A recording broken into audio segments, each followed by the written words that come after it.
Assalamualaikum warahmatullahi wabarakatuh.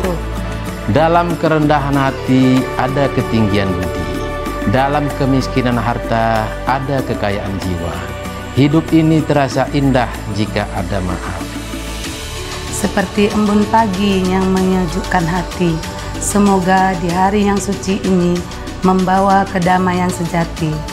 Idul Fitri ini terasa lebih indah karena bisa merayakannya bersama keluarga. Semoga kebahagiaan selalu menyertai kita. Saya Dr. Heri Al-Hilal selaku Wakil Bupati Aceh Tenggara beserta keluarga mengucapkan Selamat Hari Raya Idul Fitri 1 Syawal 1446 Hijriah. Mohon maaf lahir dan batin. Wassalamualaikum warahmatullahi wabarakatuh.